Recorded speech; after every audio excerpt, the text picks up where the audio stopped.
일상의 날갯짓에 선한 의도를 담으라 라는 제목으로 함께 말씀 나누겠습니다. 오늘 옆에 있는 분들과 함께 인사 나눌까요? 한 주간 수고 많으셨습니다. 인사하겠습니다. 한 주간 수고 많으셨습니다. 한 주간 수고 많으셨습니다. 한 주간 수고 많으셨습니다. 또 인사하겠습니다. 당신 하나님의 기쁨입니다. 인사하겠습니다. 당신 하나님의 기쁨입니다. 당신 하나님의 기쁨입니다. 당신 하나님의 기쁨입니다. 네, 부활주일을 보내고 있습니다. 부활절기 가운데 나에게 채워주시는 부활의 소망, 또 그 능력, 그 생기가 우리 삶 가운데 더 충만하게 일어나서 매일매일 그 생기로 말미암아 하나님의 기쁨을 만들어가는 우리 모두가 되기를 주님의 이름으로 축복합니다. 오늘은 일상의 날갯짓에 선한 의도를 담으라 라는 제목으로 사사기 19장 또 20장 말씀 함께 나누겠습니다. 우리 지난주 내용을 잠깐 돌아보면요, 장인의 집을 떠나서 자기 집으로 가던 레위인의 일행이 베냐민 지파에 속한 기브아 땅에서 하루를 유숙하게 됩니다. 한 노인의 환대에 의해서 그 노인의 집에서 저녁을 즐거운 시간을 보내고 있는데 기브아의 불량배들이 찾아옵니다. 그리고 그를 내놓으라, 우리가 그와 상관하겠다, 동성간의 관계를 맺으려 하는 것을 보고 이 집주인 노인이 그 불량배들을 돌려보내려고 애쓰지만 마음대로 되지 않습니다. 그때 레위인이 자기 첩을 그들에게 보냅니다. 그리고 그 첩은 밤새 그들에 의해서 능욕당하고 동이 틀 무렵 노아 짐을 받습니다. 이 여인은 일어날 힘도 없어서 팔로 기어서 남편이 있는 집 문 앞까지 왔지만 노크할 힘이 없어서 팔을 뻗어 문지방 위에 올려놓고 그만 죽고 말았습니다. 아침 일찍 그곳을 떠나기 위해서 레위인이 문을 열었다가 쓰러져 있는 첩을 발견하게 됩니다. 그리고 일어나라 라고 하는 아주 차가운 명령으로 그 첩을 깨우지만 죽어 있어서 일어나지 못합니다. 대답이 없자 레위인은 시체가 된 첩을 나귀에 싣고 집으로 돌아갑니다. 여기까지가 지난주에 살펴본 내용입니다. 이 내용은요, 마치 창세기에 있었던 어떤 한 도시에서 일어났던 일들과 데자부처럼 이렇게 오버랩 되어집니다. 창세기 19장에 보면요, 소돔이라고 하는 땅이 있습니다. 이 소돔 땅에서도 낯선 사람이 그곳에 들어가게 되고 그곳에 있는 소돔 남자들이 그와 동성애의 관계를 맺겠다라고 했는데 하나님께서 그곳을 심판하시는 장면이 창세기 19장에 기록되어져 있고, 이 소돔이라고 하는 땅은 죄로 인해서 가장 더럽고 타락한 도시의 대명사로 불려지는 도시가 바로 소돔 땅이고 이방 민족의 땅입니다. 그런데 지금 창세기 시대가 다 지나고 족장 시대가 다 지나고 이제 지파가 가나안 땅 사사 시대를 접어들었는데, 이 사사 시대에 이르러서 하나님의 백성들이 살아가는 이스라엘 땅, 그것도 베냐민 지파 기브아 땅이 마치 소돔 땅처럼 되어버렸습니다. 소돔화 되어버린 거죠. 하나님의 백성들의 땅이 이방 땅처럼 되었고 이방 땅보다 더 더럽고 추악한 도시가 되었다는 것을 사사기 저자가 이렇게 밝혀지고 있습니다. 생각해 보십시오. 지금 이 일어난 땅은요, 40년 광야 생활을 다 보내고 나서 하나님께서 허락하신 약속의 땅입니다. 다시 말하면 하나님께서 복을 내려주시는 땅입니다. 그러나 그 복은 온데 간데 없고 이방 땅과 마찬가지로 세속화되어져 버린 땅이 되었다는 것을 사사기 저자가 이렇게 이야기하고 있습니다. 그런데 이 이야기가 여기서 끝이 아니라 이제부터 다시 시작되어집니다. 주검이 된 첩을 나귀에 싣고 자기 집으로 돌아왔습니다. 근데요, 이 레위인은 자기 첩을 명예롭게 장사 지내지 않고 더 무서운 선택을 하게 되어집니다. 레위는요, 칼을 듭니다. 그리고 첩을 마디마디마다 찍어서 12덩이로 그 시체를 나눕니다. 그리고 12지파에 그것을 다 보냅니다. 인간성이라고는 찾아볼 수 없는 행동을 계속해서 하고 있습니다. 하나님을 떠난 자의 모습, 비인격화되어진 모습을 계속해서 보여주고 있습니다. 원래 레위인이 어떤 존재이지요? 성막에서 일하는 자들입니다. 성막에서 일하는 자들은요, 하나님께 제물을 올려드리기 위해서 칼을 잡고 각을 뜯는 사람입니다. 근데 지금 이 레위인은 칼을 들어서 제물을 각뜨는 것이 아니라 주검이 된 자기 첩을 찔러 쪼개고 있는 모습을 사사기 저자가 우리들에게 보여줍니다. 상상하기도 싫고 또 머릿속에 이미지를 그리기도 싫을 일들을 이렇게 행해나가고 있습니다. 당시에 이스라엘 백성들, 그 땅이 얼마나 타락했고 하나님과 멀어져 가고 있고 얼마나 영적으로 무감각해져 가고 무뎌져 가고 있는가, 무너져 가고 있는가를 보여주는 대목입니다. 이렇게 선택하고 행동한 이 레위인의 마음의 동기가 뭘까요? 왜 이런 일을 했을까요? 두말할 것 없이 복수심 때문에 그렇습니다. 자신의 명예, 자신의 재산, 그것에서 손해를 입힌 억울한 감정을 해소하기 위해서 그 분을 극대화해서 하나님께 예물을 드리는 제물을 썰었던 그 칼일지도 모를 그 칼을 들고 첩을 12덩이를 내어 시체를 12지파에게 보내는 일을 하게 되어집니다. 이 레위인은요, 기브아의 죄를 온 이스라엘 백성들에게 공개적으로 알림으로 말미암아 자기 개인적인 복수를 온 이스라엘 지파가 그 기브아 땅을 짓밟도록 부추기고 있는 아주 위험한 복수의 의도를 담고 있다는 것을 우리는 보게 되어집니다. 당시는요, 사사시대였습니다. 사사시대가 왜 사사시대이지요? 하나님께서 사사를 통해서 그 시대를 인도하시던 때였습니다. 다시 말하면 사사의 행함을 통해서 우리가 하나님의 보호하심과 하나님의 통치하심을 받고 있다는 것을 눈으로 볼 수 있고 깨달을 수 있는 시대였습니다. 그런데 이 레위인은 자신이 이렇게 손해를 받았으니 정당성이 확보되었다라고 생각을 하고 지금 이렇게 하는 모든 일들 가운데 자신 스스로 정당성을 확보하고 어떠한 죄책감도 느끼지 않고 이 일을 행하면서 자기의 잘못은 교묘히 감추고 이 모든 된 일은 결과를 보면 기브아 사람들이 자신에게 했던 잘못된 일이다 라고 이렇게 온 지파들에게 이야기하고 있는 모습을 보여주고 있습니다. 근데 이 일을 지금 누가 하고 있어요? 레위인이 하고 있습니다. 레위인의 원래 직분은 어떤 직분일까요? 레위인의 원래 직분은 하나님과 이스라엘 백성들 사이에서 중재자의 역할을 하는 존재입니다. 그런데요, 이 레위인에게는 그 직분에 대한 어떤 사명감도 없고 또 그 직분을 제외한다 할지라도 인간으로서의 존엄성도 느껴지지 않는 모습이 계속해서 보여집니다. 사사기 17장부터 먼저 생각해 볼까요? 미가라는 한 가정의 우상 숭배가 있었습니다. 근데 그것은요, 단 지파의 우상 숭배, 한 가정의 우상 숭배가 한 지파의 우상 숭배로 확대되었습니다. 그리고 19장부터 지금까지 이야기도 보면요, 한 가정의 이야기였습니다. 레위인과 첩의 갈등의 이야기였습니다. 근데 지금 이 갈등이 12지파 사이의 갈등으로 확대되고 있다는 것을 사사기 저자가 이 사사기 마지막 부분에 두 가지 큰 사건을 이렇게 기록해 놓고 있습니다. 20장 초반에 보면요, 레위인이 보낸 토막낸 시신을 받은 사람들이요, 분노에 차오릅니다. 그리고 각 지파 지도자들이 모였습니다. 그리고 레위인은 자신의 잘못을 철저히 감추고 자신이 받은 위협을 과장해서 설명하기 시작합니다. 그러자 이스라엘 백성들이요, 들고 일어납니다. 기브아를 치기로 마음을 모은 것입니다. 근데 여기서 다시 한번 생각해 보세요. 지금 이 일을 한 사람이 누구라고요? 그 중심에 레위인이 있습니다. 레위인 한 사람의 분노의 마음이 있습니다. 나비 효과라는 거 다 아시지요?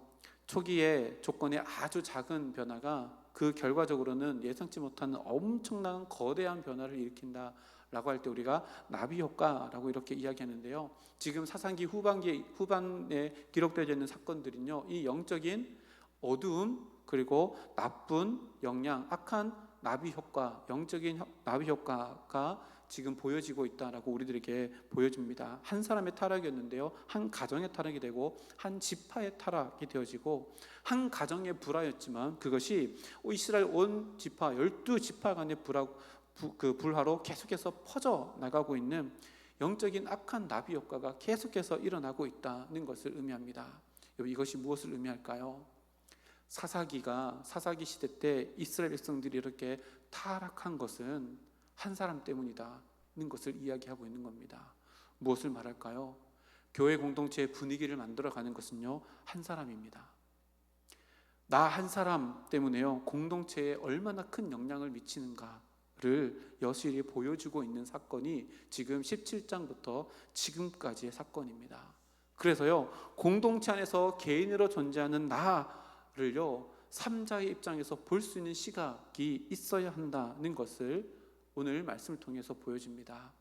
나의 개인적인 영적인 무너짐과 내 개인적인 영적인 감각의 무뎌짐은 나로 끝나는 것이 아니라 내가 가지고 있는 영향력 안에서 공동체에게 그 영향을 끼치고, 나의 무너짐이 공동체의 무너짐으로, 나의 무뎌짐이 공동체의 무뎌짐으로 악한 나비 효과를 낼 수 있다는 것을 경각심을 일깨워주는 사건이 이 사사기 뒤편에 있는 사건들입니다. 사사 시대가 이렇게 영적으로 암울했던 거 큰 일이 있어서가 아니라 한 사람의 무너짐 때문이라는 것을 이렇게 이야기하고 있는 겁니다. 그런데요, 너무나도 안타깝게도 하나님께서 원하시는 것은요, 이것과 정반대였습니다. 한 사람의 영향력을 통해서 이 가나안 땅에 있는 모든 12지파들이 점점 더 하나님 안에서 하나가 되어지고, 또 점점 더 하나님과 더 가까워져서 그 지역뿐만 아니라 그 지역을 통해서 더 많은 지역에 하나님의 아름다운 통치하심이 전파되어지고 확대되기를 원하셨습니다. 특히 오늘 말씀에 누가 있어요? 레위인이 있습니다.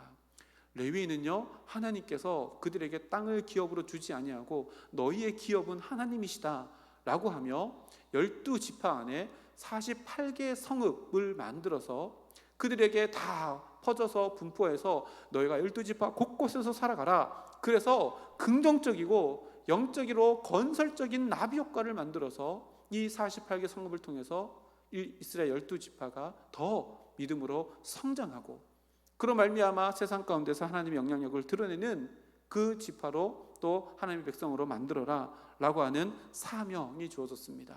그런데 이 레위는요, 불화를 화평으로 만드는 것이 아니라 거꾸로 된 인생을 살아갔습니다. 원망을 감사로 만들어야 되지만 거꾸로 된 인생을 살아갑니다. 화해하는 통로로서 역할을 감당해야 되지만 오히려 분내를 확대하고 과장해서 키워나가는 일들로 악한 나비 효과를 만들고 있다는 것을 보게 되어집니다. 레위인은요, 그 부르심 때문에 자기의 삶의 정체성이 있고 자기의 삶의 목적과 의무가 더 분명해지는데, 이 레위인은 그 책임과 의무는 온데간데 없고 자기 유익만을 지금 쫓고 있고 자신의 명예만을 쫓고 있으며 또한 자신의 감정을 붙잡고 살아가는 이 레위인의 모습, 이 레위인 한 사람 모습 때문에 지금 이스라엘이 얼마나 망가지고 있고 하나님과 멀어져 가고 있고 영적으로 무뎌지고 어두워져 가고 있는가를 우리들에게 보여줍니다. 이 모든 것이요, 각기 자기 소견에 옳은 대로 행하며 자기 인생의 주인이 스스로가 되어져 버린 한 사람의 이야기, 한 사람의 약한 그리고 악한 그 나비 날개짓 하나 때문에 지금 온 이스라엘 백성들이 스스로 자멸하는 길을 택하고 있다는 것을 우리들에게 보여줍니다. 사사기의 영적인 어둠은요, 한 사람이었습니다. 17장에서도 미가 그리고 레위 청년 한 사람, 19장에서도 이 레위인 한 사람 때문이었습니다. 그랬더니 단 지파가 우상 숭배를 하는 지파가 되어지고 이스라엘 12지파가 화해하고 하나 되어 하나님의 통치의 가치를 더 많은 선한 영향력을 끼쳐내는 그런 모습이 아니라 완전히 서로가 서로를 물고 뜯는, 전혀 이방 나라들과 구분되어지지 않는 하나님의 백성들의 모습을 보여줍니다. 레위인이요, 하나님께 제물 드리기 위해서 칼을 들어야 했지만 그것이 악한 나비 효과가 되어 제물이 아니라 자기 첩을 각든 이후에 이제는요 40만 명이 칼을 들고 그곳에 서 있는 모습으로 악한 나비 효과가 지금 거대하게 그리고 어둡게 들어서고 있다는 것을 보게 되어집니다. 그래서 7절 말씀 보니까 이렇게 기록합니다. 이스라엘 자손들아, 너희가 다 여기 있은즉 너희의 의견과 방책을 낼지어다. 의견과 방책을 내래요. 일을 맡아뜨렸을 때, 문제를 맡아뜨렸을 때 의견과 방책을 내는 것은 좋은 일입니다. 그런데 이 여기서 말하는 레위인의 의견과 방책은 어떤 거예요? 자기의 민족 중에 하나인 베냐민 지파 기브아 사람들을 죽이기 위한 의견과 방책을 내라고 누가 이야기하는 거예요? 레위인이 이야기하고 있는 겁니다. 이스라엘은요, 하나님의 창조의 질서 그리고 하나님이 명령하신 율법을 지켜냄으로 말미암아 그 땅에 평화를 만들어 가기 위해 영적으로 건설적인 일들을 하기 위해서 날마다 의견을 내고 방책을 내야 될 민족이었지만, 이제는 분열과 싸움 그리고 복수를 위한 의견과 계획들을 만들기 위해서 40만 명이 칼을 들고 서 있는 모습을 우리들에게 보여줍니다. 이렇게 되는 과정 가운데 계속해서 누가 눈에 밟혀요? 레위인입니다. 이 레위인이요, 계속해서 이 사람이 왜 레위인으로 계속해서 이렇게 이야기 되어질까?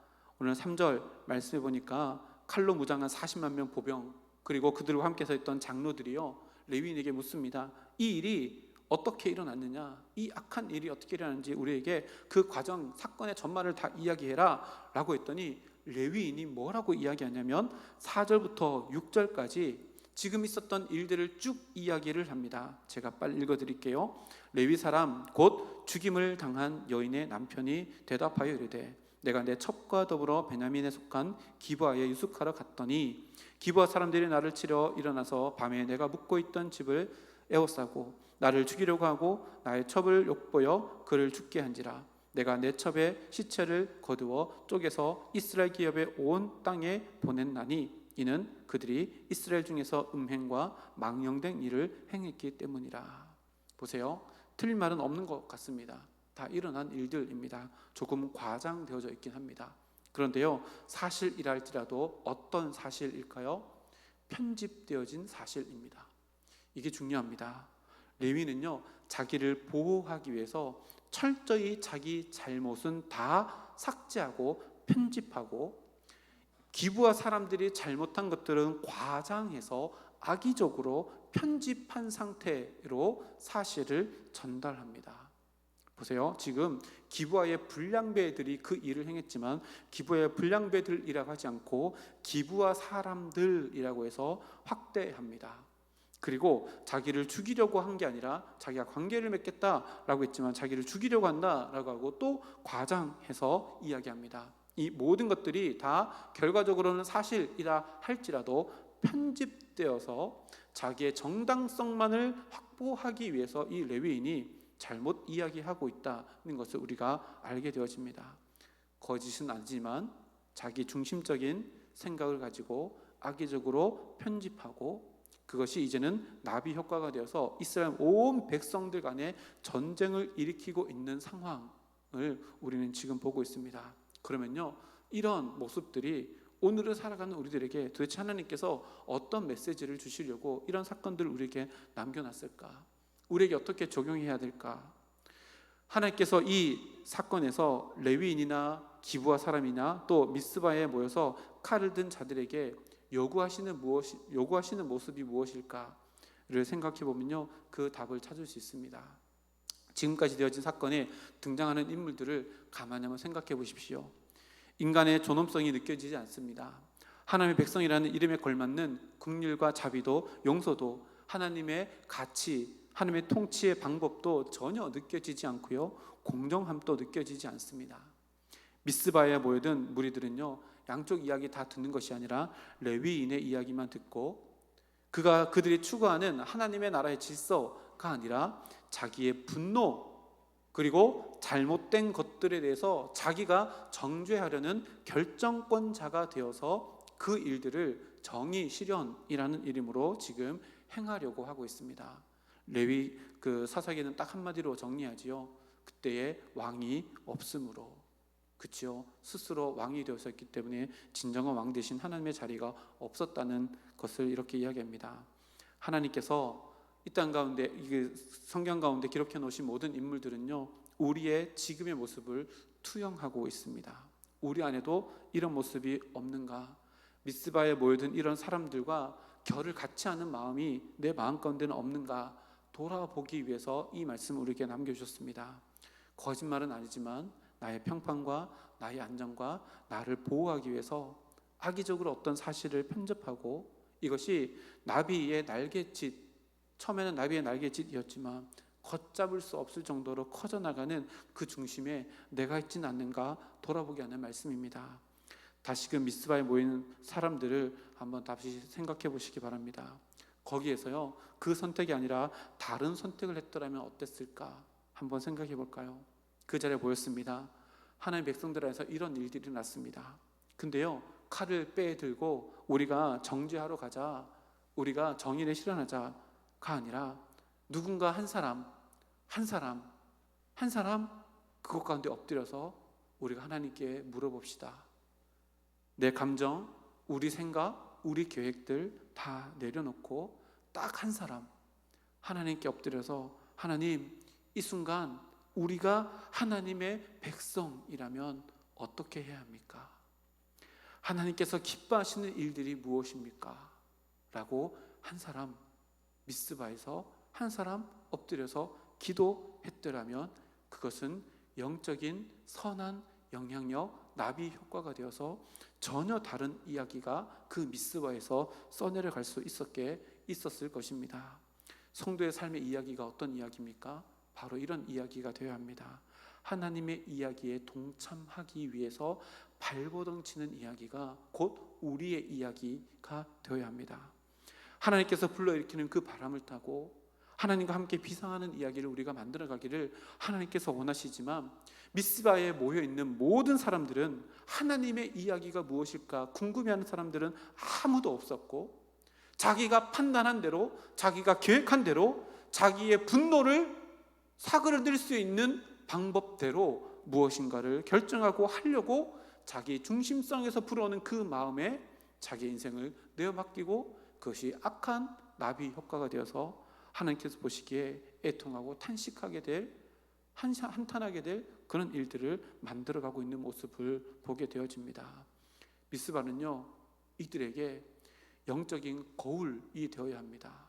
지금 기브아 땅에서 이런 일이 있었어? 우리 지파에는 이런 일이 없을까?